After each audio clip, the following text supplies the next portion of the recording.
Two-time PBA MVP James Carlos Yap, pipirma na ng kontrata sa Blackwater Bossing. Justin Noypi masayang-masayang bumalik sa Pilipinas. Excited na muling representa ang ating national team. At Calvin Abueva pinagmulta na ng PBA. So eto na mga idol, sinampal na ng multa si Calvin Abueva ng PBA. 100,000 pesos mga idol dahil sa naging gesture niya kay Coach George Gallen kung saan below the belt ang naging asar ni The Beast matapos niyang tirahin nito ang artificial eye ng SMB coach. Linawin ko lang mga idol, nasabi ko kasi sa nauna nating video na posibleng out sa Game 3 si Abueva. Sa inilabas na balita, multa lang, walang suspension. Nasa rule pala ng PBA mga idol, ang sinumang player namang insulto sa dignidad ng isang tao tungkol sa kapansanan nito ay mapapatawan ng hindi bababa sa 100,000 pesos. At yun nga mga idol ang nangyari kay Calvin Abueva. Ayon sa article ng Tiebreaker, nagsorry na daw si Abueva kay Coach George Gallen at tinanggap naman daw ito ng SMB coach. Nagkausap na din sina Calvin Abueva at Mo Tautua at ang asawa nito at nagkaayos na din daw ayon kay Commissioner Willie Marshall. Bukas na kanilang Game 3 mga idol, February 7, 7:30pm. Abangan natin kung makakaisa ang Magnolia o mamumuro na ang San Miguel. Mapunta naman tayo kay James Yap. Pipirma na ng kontrata sa Blackwater Bossing mga idol. Makakasama niya muli sa isang team si Coach Jeffrey Carriazo na naging assistant coach noon ng San Mig Coffee Mixers from 2011 to 2014. James Yap spent the last 8 years with the Elasto Painters at neto lang January nag-end ang huling kontrata niya sa Rain or Shine. Laking pasasalamat ni Coach Cheng Kiao sa naging serbisyo ni two-time PBA MVP. Sa 8 taon na-appreciate ng Ross ang greatness ni James Yap na kahit wala na ito sa prime nung napunta sa kanila, bilang respeto nag-decide ang team na i-retire ang jersey number ni Yap. He will forever be a part of the culture and family of Rain or Shine. Huling sinabi ni Coach Yeng, 3 game lang nakalaro si James Yap sa kanyang huling conference sa Ross. Nag-average ng 5 points in 9.7 minutes per game. Kasabay ng pagpipirma ni James Yap sa Blackwater,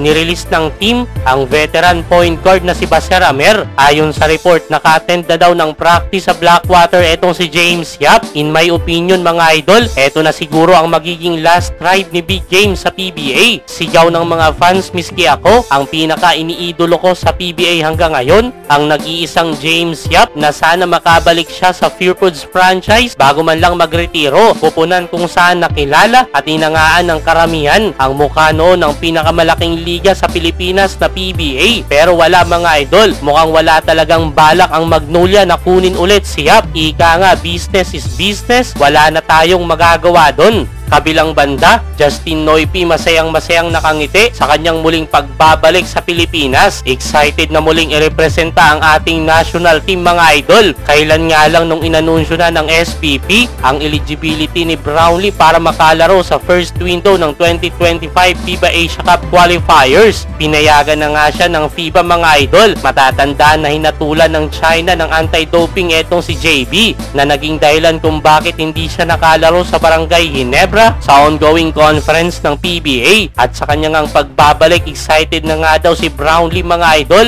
na muling irepresenta ang Gilas Pilipinas. February 2022 unang laban ng Gilas mga idol, kontra yan sa Hong Kong. February 25 naman laban sa Chinese Taipei, nagaganapin dito sa Pilipinas sa Phil Sports Arena. Mga kasama nga pala ni Justin Brownlee na magre-representa ng ating national team ay sina Scottie Thompson, Dwight Ramos, Calvin Uftana, CJ Perez, Jamie Malonzo, Junmar Fajardo, Chris Newsome, EJ Edu, Carl Tamayo, Kai Soto at Kevin Kiambao.